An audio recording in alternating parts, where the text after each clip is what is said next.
ये एक नहीं है, 5 तरह की बॉडीज़ हैं, जिसको 5 कोशास कहा गया। अन्नमय कोश जो अन्न द्वारा पोषित होता है, मनोमय कोश, प्राणमय कोश, आनंदमय कोश, विज्ञानमय कोश। तो इनकी सीक्वेंस कैसी है?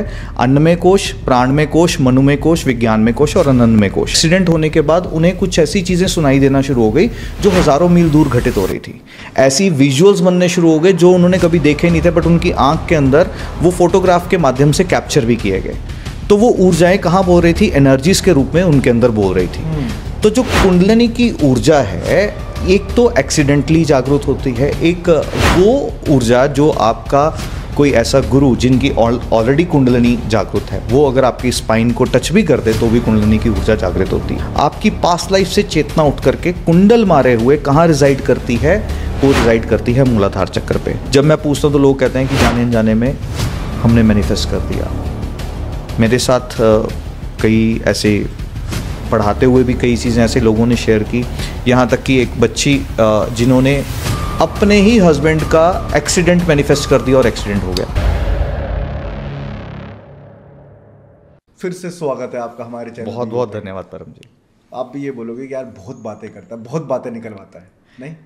परम जी, कुछ आप सुने और कुछ मैं सुनाऊं, कुछ आप सुनाएं और मैं सुनूं, जिंदगी इसी को कहते हैं। वाह, मतलब शायरी भी करते हो क्या?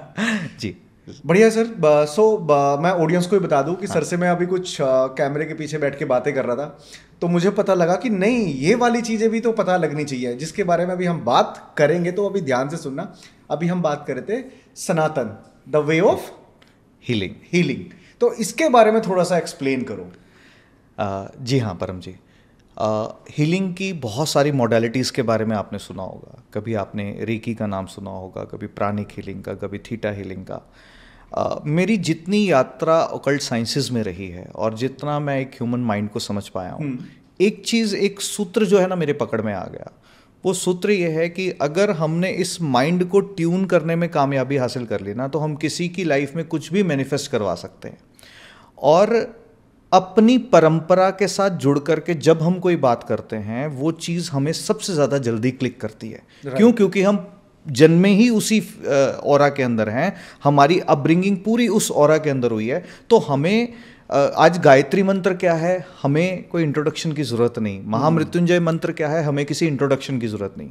तो मैंने हीलिंग के अंदर क्या पाया कि जब हम अपनी परंपरा को लेकर के अपनी बॉडी के साथ उसको अटैच करते हैं, योग को जोड़ते हैं, तो हमारी बॉडी बहुत जल्दी रिस्पॉन्ड करती है, बॉडी बहुत जल्दी हील करती है। This is what we called Veda kriya, Sanatan way of healing. यानी कि अपनी परंपरा के अकॉर्डिंगली हम किस तरीके से अपनी परंपराओं को लेकर के हर एक उस दर्द से मुक्ति पा सकें जो एक मनुष्य को होती है। बट ये डिफरेंट कैसे, लाइक रेकी से कैसे डिफरेंट है? रेकी या डिफरेंट मॉडलिटीज़, ऐसा मानना है उनका, ऐसा बिलीव है कि हम यूनिवर्स से एनर्जीज लेते हैं और वो फिर पास ऑन करते हैं। जबकि मेरा ऐसा मानना है कि एक अहम ब्रह्मास्मि, जिसको हम कहते हैं, कि मेरे अंदर ही सारा ब्रह्मांड भी है। यत् पिंडे तत् ब्रह्मांड है। और अहम ब्रह्मास्मि यानी कि मैं ही ब्रह्मा हूँ अपनी सृष्टि का। तो जब सारा ब्रह्मांड मेरे अंदर है, बस मुझे उस ऊर्जा को मैनिफेस्ट करना है अपने अंदर से। तो अपने अंदर की ऊर्जा, उसको हमको पास ऑन करना है किसके अंदर? उस व्यक्ति के अंदर जो किसी भी तरह की पीड़ा के अंदर है। दैट इज कॉल्ड कि हम अपनी परंपराओं के साथ अपनी ऊर्जा को लेकर के हम आगे पास ऑन करेंगे। और बाकी मॉडलिटीज़ में डिफरेंट सिंबल्स का यूज़ किया जाता है, डिफरेंट टेक्निक्स का यूज़ किया जाता है। हम वेदा kriya, Sanatan way of healing में हम प्योरली उन चीज़ों को यूज़ करते हैं, यानी कि हम मंत्रास का इस्तेमाल करते हैं, हम यंत्रास का इस्तेमाल करते हैं, वो जो भारतीय सभ्यता और संस्कृति के साथ जुड़े हुए हैं। परफेक्ट। और अगर मैं बात करूँ कुंडलिनी की, जी हाँ, सो सबसे पहले तो बिकॉज मैं यूट्यूब पे भी इस बारे में मैंने रिसर्च करी थी, तो कुंडलिनी है क्या, इसको थोड़ा सा एक्सप्लेन करो और क्यों जरूरी होती है करनी। बिल्कुल ठीक। कुंडलिनी को समझने से पहले ना हमें एक योग के दृष्टिकोण से एक मनुष्य रूपी शरीर को, यानी कि एक ह्यूमन बॉडी को समझना बहुत ज़्यादा ज़रूरी है। ह्यूमन बॉडी, योग ऐसा कहता है कि ह्यूमन बॉडी जो आपको दिख रही है एज ऑफ परम या एज ऑफ सारथी साहिल जैन, ये एक नहीं है, 5 तरह की बॉडीज़ हैं, जिसको 5 कोशास कहा गया। अन्नमय कोश जो अन्न द्वारा पोषित होता है, मनोमय कोश, प्राणमय कोश, आनंदमय कोश, विज्ञानमय कोश। तो इनकी सीक्वेंस कैसी है? अन्नमय कोश, प्राणमय कोश, मनोमय कोश, विज्ञानमय कोश और आनंदमय कोश। तो ये 5 कोशस हैं जो कि हर एक व्यक्ति के अंदर एग्जिस्ट करते हैं। अन्नमय कोश वो जो आप खा रहे हो, खाने से आपकी जो बॉडी के अंदर अलग अलग ऊर्जा जा रही है, वो किसको क्रिएट कर रही है? एनर्जी बॉडी को क्रिएट कर रही है। ओके। तो एनर्जी बॉडी कहाँ से क्रिएट हुई? जो आप खा रहे थे उससे एनर्जी क्रिएट हुई। एनर्जी के बाद कौन सा आता है? मनोमय कोश, यानी कि जैसा अन्न वैसा मन आपने सुना था, जो आप खा रहे थे वैसी प्रवृत्ति वैसी नेचर आपकी बनती चली जा रही थी। तो आपका मनोमय कोश की आपकी मन की अवस्था कैसी है उसको जानना। फिर विज्ञानमय कोश इज द विजडम बॉडी, कि आप अपनी लाइफ में चीज़ों को किस तरीके से देख रहे हो, जिसको भगवान श्री कृष्ण ने भगवद गीता के अंदर बहुत खूबसूरती से बताया है। एंड फाइनली कम्स आनंदमय कोश, जिसको हम क्या कहते हैं? State of bliss, state of happiness, या मैं उसको अपनी लैंग्वेज में कहता हूँ स्टेट ऑफ शून्य, जब आपको ना ही किसी चीज़ का अच्छा लग रहा है ना ही किसी चीज़ का बुरा लग रहा है। तो ये 5 कोशास हैं। ये 5 कोशास, योग कहता है कि अगर आपने ह्यूमन बॉडी को समझना है तो पहले ये 5 कोशास को समझना है। और इसी ह्यूमन बॉडी के अंदर योग कहता है कि 72,000 से ज़्यादा नाड़ियाँ हैं। और 72,000 से ज़्यादा नाड़ियों के अंदर जो जंक्शन पॉइंट्स बनते हैं, जिनको आपने 7 चक्रास के बारे में सुना होगा, राइट। तो वो प्राइम एनर्जी पॉइंट्स है जहाँ वो 72,000 से ज़्यादा नाड़ियाँ जो हैं इंटरसेक्ट करती हैं और वहाँ एनर्जी फ्लो ज़्यादा बनता है। इसको हम क्या कहते हैं? कुंडलिनी की ऊर्जा, जो मूलाधार में रिजाइड करती है। यानी कि जब एक सोल जर्नी कंप्लीट करती है, जिसको भगवान श्री कृष्ण भगवद गीता के अंदर कहते हैं कि आत्मा ना पैदा होती है ना मरती है। What does that mean? कि ये एनर्जी है, ये ट्रांसफर होती चली जाती है। तो जब एक व्यक्ति का जीवन काल पूर्ण होता है, वो नेक्स्ट कॉस्ट्यूम के अंदर जब आता है, तो जो ऊर्जा होती है वो रिजाइड करती है कहाँ पे? कुंडलिनी में, यानी कि मूलाधार। कहाँ पे? Tip of the spine. मूलाधार को ही मेन माना गया है ना? यस। इसीलिए आपने देखा होगा कि जब कोई बच्चा नवजात शिशु पैदा होता है और वो पैदा होने के बाद रोए ना, तो डॉक्टर उसको उल्टा लटका करके उसको टैप करते हैं to awaken the energies. Medically अगर आप पूछेंगे तो वो इसको बोलेंगे हम एनर्जीज को एग्जिस्ट नहीं कर रही, रिस्पॉन्ड नहीं कर रहा बच्चा, हम उसको क्या कर रहे हैं? उसको जगा रहे हैं। तो एक्चुअली वो एनर्जी कौन सी है? कुंडलिनी की, जिसको माना जाता है कि कुंडलिनी की ऊर्जा वो आपकी पास्ट लाइफ की चेतना को लेकर के कहाँ रिजाइड करती है? आपके मूलाधार चक्र में रिजाइड करती है। That is called kundalini. जो अवेकन की जाती है उसके बहुत सारे मीडियम्स हैं, बट किस मीडियम को चुनना है और किस तरीके से कुंडलिनी को समझना है अपनी लाइफ के अंदर, ये बड़ा इंपॉर्टेंट है। और एक कॉमन इंसान कुंडलिनी को अपनी लाइफ में कैसे जागरूक करे? कुंडलिनी जागरूक जो है ना, 3 तरीके से होती है। एक होती है बाय एक्सीडेंट। बाय एक्सीडेंट मतलब ऑल ऑफ सडन कोई कुछ ऐसी चीज़ घटित हुई जहाँ से आपकी एक ऐसी एनर्जी जाग गई जो आपने कभी सोचा ही नहीं था। जैसे पीछे पास में यूट्यूब पे बहुत सारे ऐसे आपको वीडियोस मिल जाएंगे जिनका एक्सीडेंट होने के बाद उन्हें कुछ ऐसी चीज़ें सुनाई देना शुरू हो गई जो हज़ारों मील दूर घटित हो रही थी। ऐसी विजुअल्स बनने शुरू हो गए जो उन्होंने कभी देखे नहीं थे, बट उनकी आँख के अंदर वो फोटोग्राफ के माध्यम से कैप्चर भी किए गए। तो वो ऊर्जाएं कहाँ बोल रही थी? एनर्जीज के रूप में उनके अंदर बोल रही थी। तो जो कुंडलिनी की ऊर्जा है, एक तो एक्सीडेंटली जागरूक होती है, एक वो ऊर्जा जो आपका कोई ऐसा गुरु जिनकी ऑलरेडी कुंडलिनी जागृत है, वो अगर आपकी स्पाइन को टच भी कर दे तो भी कुंडलिनी की ऊर्जा जागृत होती है। बट पॉइंट इज दैट कि मैं आपको अगर कोई ऐसी चीज़ दे दूं जो आपसे संभाली ना जाए तो आप उसको हैंडल नहीं कर पाएंगे और फिर आप लैप्स कर जाएंगे। तो ये एक ऐसी सी ऊर्जा है जिसका सही मीडियम क्या है कि अपनी लाइफस्टाइल को जानना और योग के माध्यम से धीरे धीरे उस ऊर्जा को ऊपर एलिवेट करना। दैट इज कॉल्ड कि कुंडलिनी को अवेकन करना आपकी अपनी लाइफ में अपने आप को जान करके। और ये एक प्रोसेस का हिस्सा है, ओवरनाइट कुंडलिनी जागृत नहीं होती, एक प्रोसेस का हिस्सा है जिसको हम धीरे धीरे कर करके अपनी लाइफ को समझना शुरू करते हैं तो हम अपनी कुंडलिनी को अवेकन करते चले जाते हैं। ओके, यहाँ पर 2 चीज़ें मेरे को पूछनी है। पहला कि कुंडलिनी योगा कैसे किया जाता है, दूसरा कि कुंडलिनी और 7 चक्र का क्या कॉम्बिनेशन है, क्या रिलेशन है? परम जी, हमारी जो ह्यूमन बॉडी है इसको शिव और शक्ति का स्वरूप कहा गया।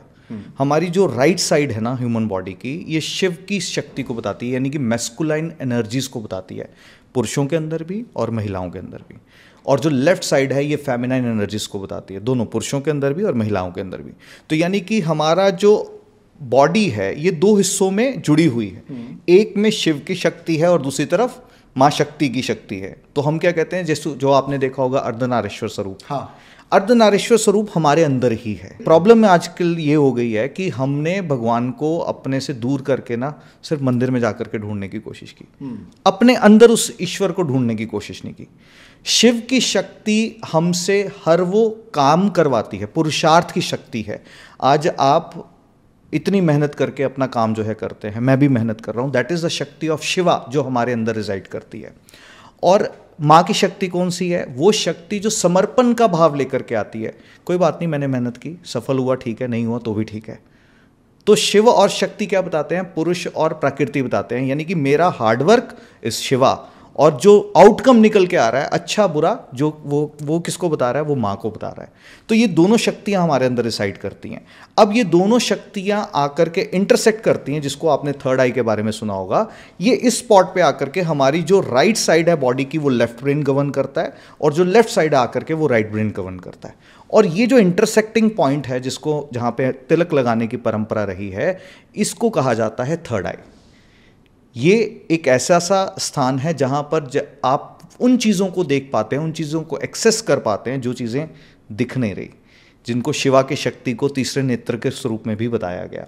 तो ये कुंडलिनी की ऊर्जा जो है हर एक मनुष्य के शरीर में है। 7 चक्रास जो प्राइम एनर्जी पॉइंट्स हैं वो हर एक व्यक्ति के शरीर में है। हमें अपनी लाइफ के अंदर सिर्फ उन स्पॉट्स को आइडेंटिफाई करना आना चाहिए कि हम इन 7 ऊर्जाओं में कहाँ कहाँ चूक रहे हैं। और जहाँ तक रही कि आपने कहा कि कुंडलिनी योगा क्या है, क्या हम योग के माध्यम से, योगा के माध्यम से एनर्जीज को अवेकन कर सकते हैं? तो मैं आपको एक बात बताऊं, जो व्यक्ति एक्सरसाइज में, हम सबसे श्रेष्ठ किसको मानते हैं? सूर्य नमस्कार को। क्योंकि सूर्य नमस्कार के अंदर आपके सातों के सातों पॉइंट के एनर्जीज को स्टिमुलेट करने की शक्ति है। अब ये ह्यूमन बॉडी के अंदर मैंने क्या बताया, 72,000 से ज़्यादा नाड़ियां हैं जो एनर्जी फ्लो के रूप में काम कर रही हैं, और वो बॉडी के अलग अलग स्पॉट्स पे इंटरसेक्ट कर रही हैं। तो अगर आप फॉरवर्ड बेंडिंग करते हैं तो आपके कहाँ पे स्ट्रेच पड़ेगा? आपके लोअर बैक पे स्ट्रेच पड़ेगा, यानी कि वहाँ जो ऊर्जा है वो अगर स्टेगनेंट हो गई है तो वो वर्कआउट करना शुरू होगी। तो इस तरीके से अलग अलग आसन हैं जो बॉडी के उन 7 पॉइंट्स को क्या करते हैं? एक्टिव करने में हेल्प करते हैं। तो योगा वहाँ से हेल्प करता है। बट उससे पहले एक जानना बहुत ज़रूरी है कि अलग अलग शक्तियाँ हमारी बॉडी के अंदर, जो कि मूलाधार से सहस्त्रार तक रहती है, वो किस तरह से काम करती हैं। इसको आप एक्सप्लेन बिल्कुल करना, लेकिन उससे पहले एक थोड़ा सा आउट ऑफ द ब्लू एक सवाल है। भगवान को पाना कठिन है या बहुत सरल है? विषय ये है कि परम जी, मैंने क्या कहा कि ईश्वर कहाँ पर है? हम उस परमात्मा को ढूंढते हैं। वो परमात्मा कौन है? वो परम आत्मा है जो आपके अंदर रिजाइड करती है। हम उस ईश्वर को भूल गए जो हमारे अंदर है। हम उस ईश्वर को ढूंढते हैं जो बाहर कहीं हमें दिख रहा है।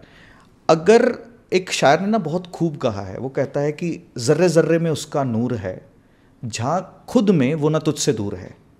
यानी कि कण कण में वो बसा है, जहाँ खुद में अपने अंदर देखो वो ना तुझसे दूर है इश्क अगर उससे, यानी कि उससे प्यार करता है ना, है इश्क अगर उससे तो सबसे इश्क कर, इस इबादत का यही दस्तूर है। गजब। तो इसका मतलब उस ईश्वर की बनाई हुई हर वो चीज़, आज हमारे साथ कैमरा टीम है या सब लोग हमारे साथ जो बैठे हैं, वो भी उस ईश्वर के बनाए हैं। और हर धर्म ये कहता है कि इंसानियत की सेवा से बढ़ करके उस ईश्वर का इबादत करने का कोई तरीका नहीं है। आप उस ईश्वर की पूजा करते रहें और लोग आपसे ना खुश होना, तो उसकी इबादत नहीं हो सकती। और अगर आपने अपनी लाइफ के हर एक मोमेंट को क्रिएट कर दिया कि मेरी प्रेजेंस से सामने वाला कंफर्ट जोन में कैसे आ जाए, हैप्पीनेस उसकी लाइफ में कैसे ऐड ऑन हो जाए, तो आप उससे ज़्यादा उस ईश्वर के करीब कोई भी नहीं है। ओके, अभी आपने हैप्पीनेस वर्ड यूज़ किया। हाँ। कहीं ना कहीं हम लोग इसी चक्कर में पूरा जीवन, किसी का तबाह हो जाता है, किसी का बहुत अच्छा बस जाता है। But what is a happiness की डेफिनेशन क्या है? आप किस तरीके से यूथ को एक मैसेज दोगे, कैसे उनको बताओगे कि हैप्पीनेस एक्चुअल में होती क्या है? सी, हैप्पीनेस जो होती है ना, ये एक्सपीरियंस का विषय है। मुझे हैप्पीनेस मिलती है जब मैं स्टूडेंट्स को पढ़ाता हूँ, that is my part of happiness. पर वो हैप्पीनेस स्वार्थ ही नहीं है। क्या मैं अपना स्वार्थ देख रहा हूं उसके अंदर कि मुझे इसमें हैप्पीनेस मिल रही है? सही हैप्पीनेस की डेफिनेशन क्या है कि जब आपकी प्रेजेंस से सामने वाले के चेहरे पे मुस्कुराहट आ जाए। वो मुस्कुराहट जो है ना, वो एहसास आपको हैप्पीनेस का दे देगा। क्यों? क्योंकि हर एक के अंदर ना वो ईश्वर, मैंने बोला शिव भी हैं और शक्ति भी है। तो जो माँ का मातृत्व का भाव जो हमारे अंदर रहता है ना, माँ का भाव, वो उस दिन हैप्पीनेस को अचीव करता है जब हम किसी की लाइफ में कुछ वैल्यू ऐड ऑन करने में कामयाब हो जाते हैं। तो लाइफ का बस एक ही फंडा है कि जितने दिन जिंदगी में एग्जिस्ट कर रहे हो ना, आपकी प्रेजेंस से सामने वाले की ज़िंदगी में हैप्पीनेस आ जाए, ऐड हो जाए। और मैं हमेशा अपने मेंबर, जिनको मैं सारथी मेंबर्स कहता हूँ, जो भी हमारे ट्रिनिटी वास्तु परिवार का हिस्सा बनते हैं, मैं उनको हमेशा कहता हूँ कि ज़िंदगी में ऐसे बनो कि आपके साथ कोई स्पर्श करे ना तो वो महक जाए, बहक ना जाए। क्या बात है, गजब सर, गजब। Okay, back to the point. अभी हम बात कर रहे थे मूलाधार की और कुंडलिनी योगा, फिर हमने जोड़ा था 7 चक्रास। जी हाँ, बिल्कुल। उसको किस तरीके से हम एक्टिव कर सकते हैं? हाँ, तो इससे पहले हमें ये समझना होगा कि ये पहले तो सिचुएटेड कहाँ है, ये एनर्जी पॉइंट्स कहाँ कहाँ बनते हैं और हमारी लाइफ में इसका क्या रोल रहता है। तो सबसे पहले हम बात करते हैं मूलाधार चक्र की, जहाँ पर मैंने क्या बताया कि आपकी पास्ट लाइफ से चेतना उठ करके कुंडल मारे हुए कहाँ रिजाइड करती है, वो रिजाइड करती है मूलाधार चक्र पे। अगेन इसके नाम के अंदर क्या है, मूल आधार, रूट्स, आधार। तो जिसकी भी मूलाधार की शक्ति डिस्टर्ब होगी, ऊर्जा डिस्टर्ब होगी, वो लाइफ में कैसे दिखेगी कि उसको लाइफ की बेसिक नेसेसिटीज़ की प्रॉब्लम जो है वो उसका सामना करना पड़ रहा होगा। रोटी, यानी कि उसको अगर वो जॉब कर रहा है तो जॉब फिक्स नहीं होगी, बिजनेस कर रहा है तो बिजनेस में अप्स एंड डाउन्स चल रहे हैं। तो जो चीज़ें आपको लाइफ की सिक्योरिटी प्रोवाइड करती हैं, इंसान उससे वंचित होगा जब भी कभी मूलाधार की शक्ति डिस्टर्ब होगी। मूलाधार मतलब कि बेसिक खाना, अनाज सबको चाहिए ना, खाना रोटी चाहिए। और किसको बता रहा है बेसिक नेसेसिटी में? एक मकान भी हो गया। मकान यानी कि छत जहां पर आप रहते हो।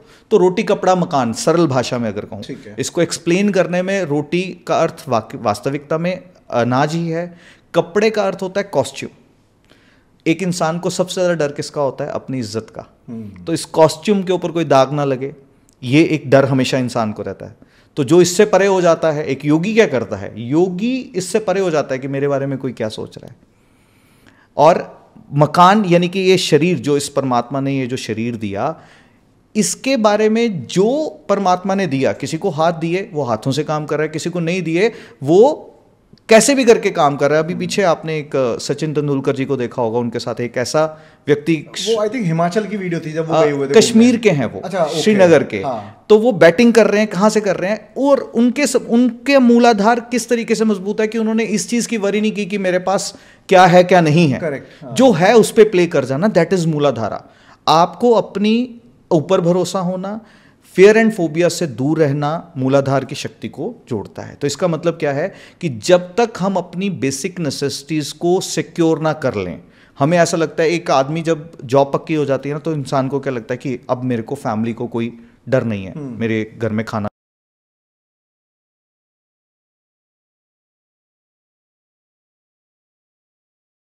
है।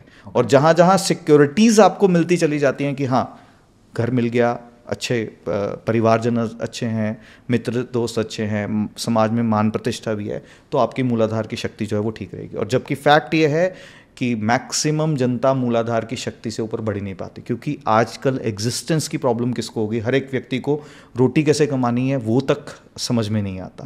तो दैट इज़ द शक्ति ऑफ मूलाधारा। ये सिचुएटेड है कहाँ पे? Tip of the spine. जब आप बैठते हैं तो आपकी टिप ऑफ द स्पाइन जहाँ सीट को स्पर्श कर रही है, वहाँ पे मूलाधार शक्ति जो है वो रिजाइड करती है। और ऊर्जा जब यहाँ से ऊपर की ओर उठती है, जिसको कहा जाता है स्वाधिष्ठान की ऊर्जा। स्वाधिष्ठान यानी कि स्वयं का स्थान। स्वयं का स्थान यानी कि हम अपनी क्षमताओं के बारे में कितना ज़्यादा हमें खुद पे भरोसा है, जो कि अक्सर ख़राब हो जाती है जब हम किसी को कह देते हैं ना कि तेरे से नहीं होगा, तेरे बस की बात नहीं है। या कई भी जाने अनजाने में माता पिता बच्चे को कह देते हैं, कई बार टीचर कह देते हैं कि नहीं, यू आर अ फेलियर, तूने ये, तेरे से नहीं हो पाएगा। तो हम क्या कर रहे हैं? उस व्यक्ति को स्वयं की शक्तियों से वंचित कर रहे हैं। और इसीलिए इस शक्ति के, इस स्पॉट के जो देवता हैं, जो आपके प्रिय, मेरे प्रिय भगवान श्री हनुमान जी, वो क्यों प्रिय हैं, क्यों इस शक्ति को बताते हैं? क्योंकि हनुमान जी भी एक ऐसा समय था जिस वक्त वो अपनी शक्तियों को भूल गए थे। और उनको क्या चाहिए था जिंदगी में? जामवंत की शक्ति। उनको याद तो यानी कि आपकी और मेरी जिंदगी में अगर कोई जामवंत है जो हमें एहसास कराता जाए कि अगर कोई कर सकता है तो परम आप क्यों नहीं, या सारथी साहिल आप क्यों नहीं? तो इसका मतलब क्या हो गया कि आपकी ज़िंदगी में वो लोग जो आपको पीछे खींचते हैं कि नहीं तेरे से नहीं होगा, तू कैसे कर सकता है, तू तो बहुत छोटी जगह से है, आप एक महिला हो, आप ये नहीं कर सकते। तो क्या आपकी ज़िंदगी में मंथरा है या जामवंत है? ये डिसाइड जिस दिन हो जाता है ना, तो आपकी स्वादिष्ठान, आप स्वयं की क्षमताओं को पहचानना पसंद करते हो और कुंडलिनी की ऊर्जा ऊपर की ओर उठती है जब आपका भरोसा खुद पर हो जाता है। तो जिनकी भी स्वादिष्ठान की ऊर्जा डिस्टर्ब है वो हमेशा सेल्फ डाउट में रहेंगे, मुझसे पता नहीं ये काम हो पाएगा नहीं हो पाएगा, मैंने ट्राई किया था मैं फेल हो गया। पर जिसकी स्वादिष्ठान की शक्ति मजबूत है ना, वो जितनी बार मर्जी फेलियर हो, लाइक एडिसन, वो अपने ऊपर भरोसा नहीं छोड़ेगा कि मैं ये चीज़ क्यों नहीं कर सकता, जब दुनिया कर सकती है तो मैं भी कर सकता हूँ। राइट। तो दैट इज़ द शक्ति ऑफ स्वादिष्ठान, यानी कि स्वयं के स्थान को पहचानना। फिर ये कुंडलिनी की ऊर्जा उठती है ऊपर मणिपुरा के ऊपर। तो मणिपुरा की जो शक्ति है ये एग्जैक्ट स्पॉट करती है कहाँ? नेवल में। नेवल के नीचे 4 फिंगर्स नीचे, नेवल के 4 फिंगर नीचे जो स्पॉट बनता है वो बनता था स्वादिष्ठाना का। तो एग्जैक्ट जो आपका नाभि का हिस्सा है ये बताता है मणिपुरा की शक्ति। और मणिपुरा की शक्ति है ये है आपके अहम की शक्ति। एक व्यक्ति की ज़िंदगी में सबसे ज़्यादा परेशानी कब बन जाती है? जब व्यक्ति अहंकार के अंदर आ जाता है। जो रामायण के अंदर दर्शाया गया था, वो किसको मारा गया था? रावण के अहम को मारा गया था, क्योंकि सर तो जितनी बार भी कट रहे थे वापस आ रहे थे। तो राम जी को भी नाभि को भेदना पड़ा था, यानी कि अहम जो रिजाइड करता है, अहम जो रिजाइड करता है कहाँ पर? आदमी को अहंकार हो जाता है। कब होता है? जब अग्नि बहुत ज़्यादा होती है। आपने देखा होगा कि कई लोग जिन्होंने अपनी मेहनत से नहीं कमाया, उनको पीछे अपने पूर्वजों के कारण से उनको आशीर्वाद मिला है और उनके पास बहुत ज़्यादा है, तो समटाइम वो लोगों की इज्जत मान करने में कहीं न कहीं कमी छोड़ देते हैं। तो उनका अहम जो है वो बोलना शुरू कर देता है कि हम बड़े पैसे वाले हैं। पर वो व्यक्ति जो मूलाधार से उठा हो, जो सेल्फ मेड मैन हो, वो हर एक उस व्यक्ति की इज्जत करेगा जो स्ट्रगल कर रहा है। तो ये मणिपुरा की शक्ति क्या बताती है कि आपके पास जो भी पावर्स हैं आप उसका सदुपयोग करें। आपके साथ अगर सबॉर्डिनेट्स हैं तो वो आपके सबॉर्डिनेट्स हैं, जो आप उनके कारण से अपना लाइफ में अच्छा कर पा रहे हो, तो आप उनकी भी उतनी इज्जत मान करें। तो जिस भी व्यक्ति की मणिपुरा की शक्ति डिस्टर्ब होती है वो अहंकार के अंदर आपको दिखेगा और वो लोगों की रिस्पेक्ट बहुत अच्छे से नहीं कर पाता होगा। ये चीज़ जो है वो कहीं ना कहीं से देखने को मिलती है। ओके। देन फिर शक्ति ऊपर उठती है अनाहता की ओर। अनाहत यानी कि हार्ट चक्रा जिसको हम बोलते हैं। ये जो हार्ट चक्रा है इसको दर्शाया गया प्रेम भाव के साथ, यानी कि इसको जोड़ा गया राधा कृष्ण के साथ भी। और जैसे मैंने बताया कि इस इबादत का यही दस्तूर है, यानी कि हर एक व्यक्ति से प्रेम करना। और ये कब डिस्टर्ब हो जाती है? जब कभी ईर्ष्या या द्वेष का भाव किसी के भी मन में आ जाता है। अक्सर आपने लोग देखा होगा कि वो लोग ना किसी कॉम्पिटिटर से जो आप ही की फील्ड का है, आज मैं एक ओकल्ट कोच हूँ, आप एक पॉडकास्टिंग में आप अपना बेंचमार्क सेट कर चुके हैं, बट आपके जैसे कई हैं और मेरे जैसे कई हैं। और अगर मेरे से कोई आगे है तो I should appreciate that person. अगर मैं उससे जेलस कर रहा हूं तो इसका मतलब मैं सक्सेस से जेलस कर रहा हूं, मैं उससे जेलस नहीं कर रहा। मुझे उससे इंस्पिरेशन लेनी चाहिए कि वो मेरे से आगे क्यों है। कुछ तो भी रीजन होगा, कुछ तो भी एक कारण है जिसके कारण से वो आ गया है। मुझे उससे सीखना चाहिए। और यही भाव लोगों को क्या कर देता है? लाइफ में आगे नहीं बढ़ने देता। जब ईर्ष्या का भाव कहाँ आ जाता है? अनाहत के अंदर आ जाता है। जब आप किसी की सक्सेस से, किसी ने गाड़ी ली तब आप परेशान हो रहे हैं, कोई आपका कॉम्पिटिटर आपसे अच्छा कर रहा है तो आप क्या कर रहे हो? उसकी पीठ पीछे उसकी निंदा कर रहे हो। तो आप क्या कर रहे हो? अपने अनाहत चक्र को क्या कर रहे हो? स्क्वीज कर रहे हो, उसको सिकोड़ रहे हो। तो जब मूवमेंट में आप उसके अंदर एक ऐसी चीज़ को ढूंढोगे कि ये क्या अच्छा कर रहा है, ऑटोमेटिकली आप उसके साथ भी जब प्रेम का भाव लेकर के आओगे, ऑटोमेटिकली चीज़ें खुलनी शुरू होती हैं। और परम जी, एक मेरी अपनी रिसर्च का हिस्सा रहा है, जितने लोगों को भी कैंसर हो जाता है, प्राइम रीज़न ये रहता है कि कैंसर की स्थिति के अंदर अपना ही सेल अपने सेल को खाना शुरू करता है बॉडी के अंदर। और वो लोग जो ईर्ष्या के भाव के अंदर आते हैं, या कोई एक बात उनके मन के अंदर धसी हुई है, यानी कि कोई एक बात उन्हें परेशान करी जा रही है, ये कैंसर की स्टेज उन 2 लोगों के अंदर ज़्यादा डेवलप होती है जो किसी के को ईर्ष्या करते हैं। तो क्योंकि यूनिवर्स कहता है कि जिस मॉलिक्यूलर स्ट्रक्चर से या जिस एटम से आप बने हो उसी से मैं बनाऊं, तो मैं आपके साथ ईर्ष्या कैसे कर सकता हूं? राइट। और मैंने अगर आपके साथ ईर्ष्या शुरू करने शुरू की तो मेरा सबकॉन्शियस कंफ्यूज हो जाएगा कि आप भी तो वही हो, तो हमारी बॉडी के सेल्स ही आपस में लड़ना शुरू कर देते हैं, जिससे बॉडी के अंदर इम्यून सिस्टम जो है वो वीक होना शुरू हो जाता है, ये प्रॉब्लम जो है जनरेट होना शुरू हो जाती है। तो अनाहत चक्र एक व्यक्ति की ग्रोथ के लिए रिस्पॉन्सिबल है। आई थिंक इसके पीछे ये भी रीजन था, मैंने कहीं भी पढ़ा था, लाइक अगर आप किसी से ईर्ष्या का भाव रखते हो तो कहीं ना कहीं ईर्ष्या आती दिमाग में है लेकिन जाती आपके दिल में है, और फिर दिल से वो मॉलिक्यूल निकलते हैं जो कि बॉडी में मिल जाते हैं। तो कहते हैं ना कि अगर आप नेगेटिव सोचोगे तो वो नेगेटिव की तरफ ले जाएंगे, अगर आप पॉजिटिव सोचोगे तो आपको पॉजिटिवनेस की तरफ ले जाएंगे। तो वही है कि ईर्ष्या का भाव ना आपको इतना अंदर से स्क्वीज कर देता है उन चीजों को कि वो बॉडी के अंदर ही चीजें वो निकल जाती है, जिसकी वजह से शायद अब ये सारी चीजें मैंने वही कहा ना, आप ईर्ष्या कर किससे रहे हो? आप सक्सेस से ईर्ष्या कर रहे हो, और सक्सेस के पीछे हम भाग रहे हैं। सक्सेस के पीछे भाग रहे हो, आप जिसके पीछे भाग रहे हो उसी से ईर्ष्या कर रहे हो। आपको आपके पड़ोसी ने अगर अच्छी गाड़ी ले ली तो you should be happy and you should be proud कि मेरे पड़ोसी ने ली है, मैं भी ऐसी लूंगा, या मैं इससे भी और भी अच्छी, परमात्मा ने चाहा मेरे भी ऐसे कर्म हो, मैं भी और अच्छी गाड़ी लूं, रादर देन उससे ईर्ष्या करना। द मोमेंट आपने ईर्ष्या की, आपने अपनी सक्सेस से ईर्ष्या करी, आपने जो जीत होती है ना उससे ईर्ष्या करी। तो अगर आप जीत से ईर्ष्या कर रहे हो तो आपकी ग्रोथ जो है वो कहीं ना कहीं रुक जाएगी। बहुत वैलिड पॉइंट है, और मेरे को लगता है कि ऑडियंस को ना समझ आ चुका होगा ये पॉइंट। हाँ। ये बहुत अच्छे से एलैबोरेट किया। यस, ये बहुत ज्यादा इंपॉर्टेंट है। और वही चीज कहां से उठती है? आती है कंठ के ऊपर, जिसको हम थ्रोट चक्र कहते हैं। ईर्ष्या आई कहां? मन के अंदर, कि इसने मेरे से आगे कैसे कर लिया। और बोलते हम कहां से? कंठ से बोलना फिर लोगों को शुरू कर देते हैं, इसने तो ये रास्ता अपनाया, पता नहीं कहां से पैसे आ गए, ये सही काम नहीं कर रहा, इसका तरीका सही नहीं है। कंठ से बोल रहे हैं तो कंठ को क्या कर रहे हैं हम? अशुद्ध कर रहे हैं। और यही हमारे हिंदू दर्शन के अंदर हमेशा कहा गया कि इस जिह्वा के ऊपर माँ सरस्वती दिन में एक बार विराजती हैं। ऐसा सुना है आपने? हाँ हाँ। फैक्ट ये है कि हर एक सेकंड माँ सरस्वती आपके मुख के ऊपर है। जो भी आप बोलते हैं वो आप अपनी लाइफ के अंदर मैनिफेस्ट करते हैं। और अगर आप ईर्ष्या की बात मुंह के अंदर किसी के लिए बोल रहे हैं तो वो सबसे पहले सुनाई किसको दे रही है परम जी? खुद को। हाँ। तो यानी कि आप अपने आप के साथ क्या करना शुरू कर गए? ईर्ष्या करना शुरू कर गए। आपने अपने कंठ को खराब कर लिया, जहां पर मां सरस्वती का वास कहा जाता है। अब इसका मतलब आप जो चाहते हो ना वो कभी कंप्लीट नहीं होगा। क्यों? क्योंकि आपने उसको ईर्ष्या के साथ जोड़ दिया है। इसीलिए हिंदू दर्शन के अंदर हमेशा राम नाम का जाप जो है, मंत्रोच्चारण करना, यहाँ तक कि आप वृंदावन भी जाते हैं तो अगर किसी को रास्ता चाहिए तो वो राधे राधे कहते हैं। तो वो एक जो प्रथा है ना कि हमारे मुख से जब भी निकले ना अच्छे शब्द निकले, किसी के लिए निंदा ना निकले, अच्छे शब्द निकले, तो हमारा कंठ का चक्र जो है ऑटोमेटिकली ठीक होता है। तो यहां से ऊर्जा ऊपर उठती है, पहुंचती है कहां तक? थर्ड आई तक, जिसको हम अजना चक्र भी कहते हैं।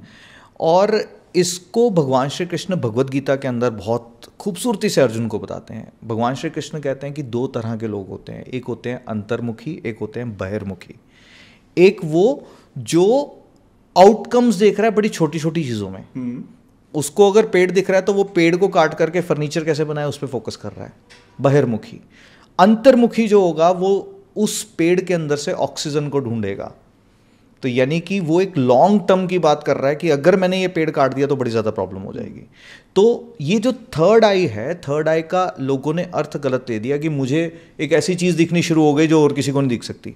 मुझे आपके एक्ट में क्या आपका भविष्य दिख रहा है, दैट इज़ थर्ड आई। ये नंबर की क्वालिटीज़ जो मैंने बताया था कि आपके न्यूमरोलॉजी वाले पॉडकास्ट में कि 3 नंबर के साथ ये एनर्जी जुड़ी हैं कि वो सामने वाले का एक्ट देख करके बता सकता है कि इसका भविष्य क्या होने वाला है। द रीजन बीइंग इज कि थर्ड आई बताता है कि आप किन चीज़ों को देख पा रहे हो। क्या आप अपने फ्यूचर को देख पा रहे हो? समटाइम हमारे पास लोग आते हैं, हम उनसे पूछते हैं क्या प्रॉब्लम है, हमें समझ नहीं आ रही जी क्या प्रॉब्लम है, समझ ही नहीं आ रही। तो ऐसी कोई प्रॉब्लम नहीं होती जो समझ में ना आ रही हो। हम आइडेंटिफाई तो कर सकते हैं ना ये प्रॉब्लम है, चाहे सोल्यूशन हमारे पास ना हो। तो थर्ड आई जब कभी भी डिस्टर्ब होती है तो आपको सामने बड़ी हुई चीज़ भी दिखनी बंद हो जाती है। यानी कि सोल्यूशन आपके सामने होगा पर आप उसको एक्सेस नहीं कर पाएंगे, दिखाई नहीं आपको देगा, और आपका देखने का नज़रिया ना चीज़ों को नेगेटिव होता चला जाएगा। कोई नेगेटिविटी में से पॉजिटिविटी निकाल लेना ये भी एक आर्ट है, और पॉजिटिविटी में से नेगेटिविटी निकाल लेना ये भी बड़ा एक आर्ट है, जो कि मैक्सिमम लोग लाइफ के अंदर क्या करते हैं। एक व्यक्ति ने 10 बार आपके साथ अच्छा काम किया हो और एक बार जाने अनजाने में कुछ नेगेटिव हो गया हो, नेगेटिव को पिक कर लेंगे, वो 10 कामों को अच्छे को पीछे छोड़ देंगे। तो दैट इज व्हाट थर्ड आई की एक व्यक्ति की प्रॉब्लम्स को समझना, विजन को समझना, अपनी लाइफ कहाँ जा सकती है, मैं अपने लिए, अपनी सोसाइटी के लिए, अपने देश के लिए, अपने फैमिली के लिए क्या बेस्ट कर सकता हूँ, उसको समझना। ओके आज के सिनेरियो में आप देख रहे होगे डिप्रेशन और एंजाइटीज की वजह से ना बहुत सारी प्रॉब्लम क्रिएट हो रही है। क्या कुंडलिनी उनको कई हेल्प कर सकती है? यस डेफिनेटली, क्योंकि हमें ये देखना है कि डिप्रेशन का रीज़न क्या है। अगर एक ऐसा पर्सन जिसकी जॉब नहीं लग रही, तो रीज़न कौन सा हो गया? मूलाधार से उठती हुई वो ऊर्जा जो उसको लाइफ की इनसिक्योरिटी के कारण से हो रही है कि मैं इतना बड़ा हो गया, मैं कुछ कर नहीं पा रहा अपनी फैमिली के लिए। एक डिप्रेशन का रीज़न है कि मान लीजिए किसी का ब्रेकअप हो गया, तो वो अनाहत चक्र में क्या रहेगी, वो जकड़ाहट रहेगी कि मैंने तो उसके लिए पूरा किया, उसने मेरा साथ क्यों नहीं दिया। Correct. तो there can be many things. और एक रीज़न जैसे स्वादिष्टाना से जुड़ा हुआ क्या हो सकता है कि किसी ने कह दिया कि आप कुछ नहीं कर सकते, और वही बच्चे ने उस बात को अपने अंदर उतार लिया कि नहीं मेरे से नहीं होगा, डिप्रेशन के अंदर बच्चा चला गया। So there can be an number of reasons of depression. But योग कहता है, योग ये कहता है कि अगर आपने अपने आप को समझना शुरू कर दिया कि ईश्वर ने हमें इस पृथ्वी पे भेजा है, फिक्स करके भेजा है, सबकी डेस्टिनी, सबका कुछ जो है ना वो अच्छे से प्लान्ड है, तो अगर हम उस ईश्वर के प्रति इस भाव को छोड़ दें कि वो ईश्वर जो कर रहा है मेरे लिए बेस्ट कर रहा है। एक ये मंत्र है, मैं बहुत सारे मंत्र जो है ना, लोग अक्सर पूछते हैं कि मंत्र कौन सा चैंट करना चाहिए। अगर, और रजनीश ओशो के बारे में आपने सुना होगा, वो हमेशा कहते थे कि जो मन के अंदर नियंत्रण रूप से दोहराया जाए ना, वही मंत्र हो जाता है। मन के अंदर दोहराना इस मंत्र। तो अगर आप अपनी लाइफ के अंदर सिर्फ एक ही मंत्र को गाना शुरू कर दो कि मेरे साथ जो हो रहा है वो मेरे लिए बेस्ट है, जो ईश्वर कर रहा है उससे ज़्यादा बेस्ट कोई मेरी लाइफ को घड़ नहीं सकता, तो आपके साथ ना ऑटोमेटिकली बेस्ट होना शुरू हो जाएगा। मैक्सिमम लोग अपनी लाइफ के अंदर नेगेटिविटी खुद ही अट्रैक्ट कर रहे होते हैं, और मेरे साथ बहुत बारी ऐसा एनर्जीज को लेकर के हुआ है। जब मैं पूछता हूँ तो लोग कहते हैं कि जाने अनजाने में हमने मैनिफेस्ट कर दिया। मेरे साथ कई ऐसे पढ़ाते हुए भी कई चीज़ें ऐसे लोगों ने शेयर की, यहाँ तक कि एक बच्ची जिन्होंने अपने ही हस्बैंड का एक्सीडेंट मैनिफेस्ट कर दिया और एक्सीडेंट हो गया। क्यों? क्योंकि इनसिक्योरिटी थी, हस्बैंड लेट हो गए, पता नहीं रास्ते में आ रहे हैं, सब ठीक हो। ये बार बार इस थॉट को क्रिएट करके उन्होंने क्या कर दिया, उस चीज़ को मैनिफेस्ट कर दिया। तो जब भी कोई नेगेटिव चीज़ें बार बार अपने मन के अंदर दोहराई जा रही हैं, तो क्या हो रहा है, आप उस अहम ब्रह्मास्मि अंदर के ब्रह्मांड को वो इंस्ट्रक्शंस दे रहे हो कि वो आपके लिए वो क्रिएट करे। तो वो क्रिएट करता चला जाता है। और ये कब होता है? जब आपका माइंड आपका ब्लॉक होना शुरू हो जाए, आपको कुछ दिख नहीं रहा, आपकी थर्ड आई जो है ब्लॉक हो रही है। क्यों हो रही है? There can be an number of reasons. आपकी लाइफ में मैंने बताया नेगेटिव लोग हैं तो भी ये रीजन हो सकता है, बहुत सारे रीजन हो सकते हैं। और हाँ जी, आप बोल रहे थे नहीं प्लीज, नहीं हाँ सडनली एकदम से आया। हाँ। क्या होता है जब इंसान खुद को ही कोसता है? बिकॉज ये चीज़ ना कहीं आज की डेट में बहुत ज़्यादा हो गई है कि इंसान ना प्रॉब्लम का सोल्यूशन नहीं ढूंढता, वो खुद को कोसना स्टार्ट कर देता है। तो आप ये चीज़ ऑडियंस को बताओ कि भाई क्या होता है जब आप खुद को कोसते हो? खुद को कोस रहे हो, इसका मतलब क्या है परम जी? आप उस ईश्वर के ऊपर डाउट कर रहे हो, उस परमात्मा के ऊपर। क्योंकि परमात्मा ने अगर आज आपको बनाया है, वी आर सो ब्लेस्ड कि हमारे परमात्मा ने हाथ दिए हैं, पैर दिए हैं, आंखें दी हैं, कान दिए हैं, हम हर उस काम को कर पा रहे हैं जो हम करना चाहते हैं। और कुछ लोग इस दुनिया में ऐसे एग्जिस्ट कर रहे हैं जिनके पास हाथ ही नहीं है, टांगे ही नहीं है, still they are doing very good. क्यों? क्योंकि उन्होंने अपने आप को कोसा नहीं। और द मोमेंट आप अपने आप को कोसते चले जाते हो, धीरे धीरे करके आपकी बॉडी के अंदर रोग आने हैं। ये फिक्स है, क्योंकि आपने अपने सेल्स को क्या सिखाया? आपने अपने सेल्स को नेगेटिविटी सिखाई। अब आपकी बॉडी के अंदर जो धीरे धीरे करके इम्यून सिस्टम है डिस्टर्ब होना शुरू हो जाएगा, और फिर जो फॉरेन बॉडीज आती हैं बॉडी के अंदर, जिसको हम कैंसर भी कहते हैं, वो चीज़ें तब पनपना शुरू होती हैं। तो धीरे धीरे करके जब भी आप अपने आप को कोसना शुरू करते हो, आपने क्या किया? अपने आप को कोस कर रहे हो, अपनी एग्जिस्टेंस को कोस रहे हो, यानी कि मूलाधार खराब। अपने आप को कोस रहे हो, यानी कि अपनी कैपेबिलिटीज पर डाउट कर रहे हो, स्वादिष्ठाना खराब, मणिपुरा खराब। क्यों? क्योंकि आपको जो परमात्मा ने दिया आप उसके शुक्राने के भाव में नहीं हो। हार्ट चक्र खराब कर रहे हो। क्यों? क्योंकि अगर ईश्वर ने सबको बनाया तो सबसे पहला प्रेम हमें किससे करना चाहिए? खुद से करना चाहिए। क्योंकि अगर मैं एक फूल हूं, मेरे अंदर महक नहीं है, तो मैं महक किसी को दे भी नहीं सकता। तो पहले मुझे महक देने के लिए ना अपने अंदर महकना होगा। सबसे पहले self love is most important thing, जो कि बच्चे जो हैं आजकल बहुत ज़्यादा मिस करते हैं। वो खुशियां ढूंढ रहे हैं कहाँ? गैजेट्स में। वो खुशियां ढूंढ रहे हैं किसी एक साथ में। वो खुशी जब तक अकेले बैठने में, खुद के साथ समय व्यतीत करने में महसूस नहीं होगी ना, तब तक आपने उस ईश्वर को अनुभव नहीं किया। इसलिए ईश्वर को पाने के लिए तो लोग मौन में चले जाते हैं, स्वयं के अंदर ही ढूंढ रहे हैं, और ईश्वर स्वयं के अंदर है। वो परम तत्व, वो परमात्मा हमारे अंदर है, कहीं बाहर नहीं है। मैंने जब कभी मौका मिलेगा, मैं हिंदू दर्शन के अंदर हर एक देवी देवता हमें क्या मैसेज देते हैं, ये हम ज़रूर एक बार डिस्कस करेंगे, क्योंकि मैं बहुत बार ये देख चुका हूँ कि ना हम एक आकृति की पूजा कर रहे हैं, हम गणेश जी की पूजा कर रहे हैं, पर गणेश जी मैसेज क्या दे रहे हैं हमें समझ नहीं आ रहा। हम राम जी की पूजा कर रहे हैं, पर राम जी से सीखने वाला क्या है हमें समझ नहीं आ रहा। तो ये चीज़ें सीखनी बड़ी इंपॉर्टेंट है। तो इसके कारण से जो आपका भी प्रश्न है कि जब जब भी हम अपने आप को कर्ज करते हैं, हम कोस रहे हैं मतलब कर्ज कर रहे हैं, और कर्ज कर रहे हैं मतलब हम अपने लिए खुद ही एक नेगेटिव भविष्य जो है वो मैनिफेस्ट कर रहे हैं। ये बात तो पक्की है। ओके। आपने ये भी देखा होगा ना कि कहते हैं ना, भगवान संकट और परीक्षा उसी के लेता है जो सक्षम होता है। अब लोग बाग इसमें, मैंने रील्स के नीचे ना किसी कमेंट्स पढ़े थे, कहते नहीं भाई ये तो गलत है, ऐसा नहीं होता, हम तो एकदम बिल्कुल मौज में। तो इसमें कितनी सच्चाई आपको नजर आती है? देखिए, ऐसा है कि मेरा ऐसा मानना है कि ईश्वर के जो जितना करीब होता है ना, आप परम जी, सब कुछ आपकी लाइफ में स्मूथ चल रहा है, सब कुछ बड़ा अच्छे से चल रहा है, तो आप मान लीजिए ईश्वर शायद आपसे नाराज है। वो इसलिए क्योंकि उसने आपको अपने आप को याद करने का मौका ही नहीं दिया। जब कभी भी आप अपनी लाइफ के अंदर ऐसे फेजेस से निकल रहे हो जहां पर आप उस ईश्वर के साथ जुड़ने का प्रयास करते हो, तो आपको ईश्वर अपने समीप जो है वो लाने का प्रयास कर रहा है। जब वो समझ लेना आपसे रूठा हुआ है ना, तो आपकी ज़िंदगी बिल्कुल स्मूथ चल रही होगी, आपकी ज़िंदगी में कुछ भी नहीं है। तो हर उस व्यक्ति को उस ईश्वर का शुक्राना जो है वो करना चाहिए। मैं हमेशा एक एग्जाम्पल देता हूँ। आपने स्माइलीज देखे होंगे दो? हाँ जी। एक स्माइली में चेहरे की मुस्कुराहट कैसे है, मुस्कुराते हुए, और एक में फेस जो है वो डाउनवर्ड, उल्टा यू। तो जो भौतिक सुखों को देखते हुए कि मेरे को ये नहीं मिला, ये नहीं मिला, ये नहीं मिला, ये नहीं मिला, और अपने अंदर ही परेशान होते जा रहा है, वो लाइफ के अंदर हमेशा उसका मुंह लटका हुआ है। और जो उस ईश्वर की ओर हमेशा देखता है, उस परमतत्व की ओर हमेशा ऊपर देखता है और हमेशा उसको थैंक्स करता चला जाता है हर चीज़ को लेकर के, वो उसके साथ जुड़ा हुआ है।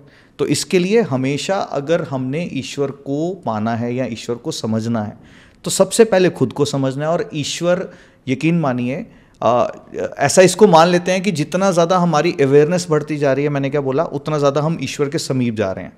तो दुख तकलीफ़ें भी तभी हैं।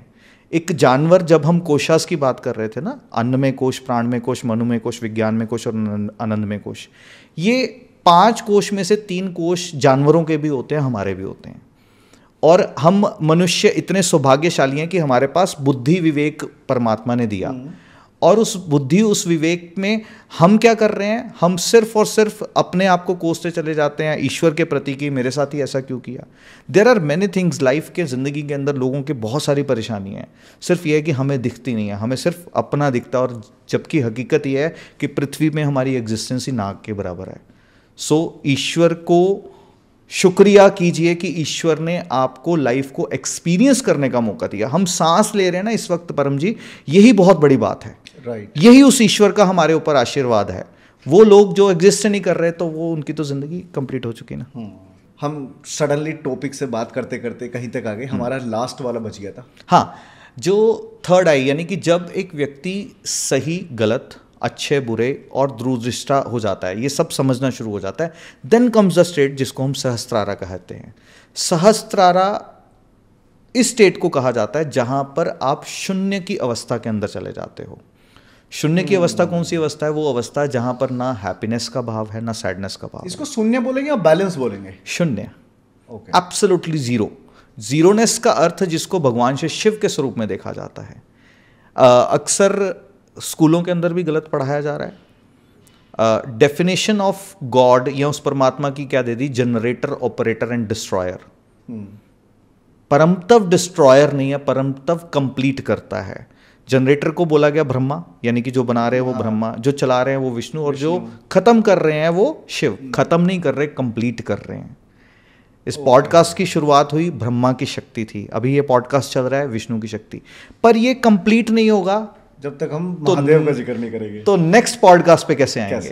तो शिव की शक्ति क्या है? पूर्णता की शक्ति। और शून्य की शक्ति, यानी कि जब हम किसी भी चीज में आकर के समर्पित हो जाते हैं, जब भगवान श्री कृष्ण अर्जुन को कहते हैं कि अर्जुन तुम्हारे हाथ में ना सिर्फ और सिर्फ युद्ध लड़ना है, तुम्हारे हाथ में तीर है, तुम्हारा अधिकार उस मृग के ऊपर नहीं है जो दौड़ रहा है।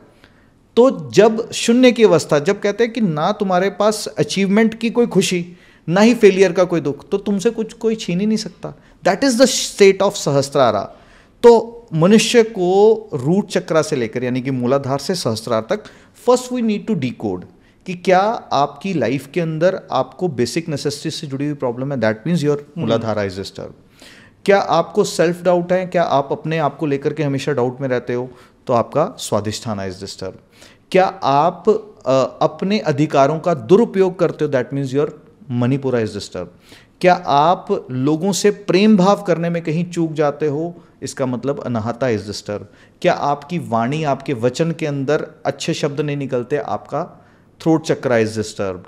और क्या आप पॉजिटिव चीज़ों को पिक कर पाते हो, अगर नहीं कर पा रहे, that means your third I is खराब, ये आपका third I chakra is disturb.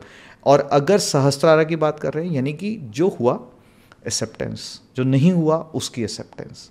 मैं हमेशा ये कहता हूं कि जो हुआ वो बड़ा अच्छा है, और जो नहीं हुआ वो और भी ज़्यादा अच्छा है, और जो होगा वो बहुत अच्छा होगा, और वो होगा और भी अच्छा होगा। क्यों? क्योंकि हमें एक ही बिलीव रखना है, एक ही मंत्र दोहराना है कि जो हमारे लिए हो रहा है वो बेस्ट हो रहा है। तो ये शक्ति है पूरी मूलाधार से सहस्त्रार तक। तो ये जो आज का पॉडकास्ट हुआ बेस्ट था, बिल्कुल ठीक। और जाते जाते मैं एक इस पॉडकास्ट को कंप्लीट करते हुए ये व्यूअर्स को बताना चाहूंगा, मूलाधार को करेक्ट करने के लिए आप जमीन पे बैठ करके भोजन, ये वाली ऑडियंस, ये मक्खी भी बार बार आ गई, खैर चलो ये भी नेचर ही है, हाँ, एक्सेप्टेंस। तो ऑडियंस को मैं एक चीज़ ज़रूर मैसेज देना चाहता हूँ इस पॉडकास्ट के कंप्लीट होते होते, मूलाधार को करेक्ट करना है तो अपने मूल के साथ, अपने रूट्स के साथ जुड़े रहिए। माता पिता को हमेशा अपने सर आंखों पर रखिए, मूल के साथ जुड़े रहिए।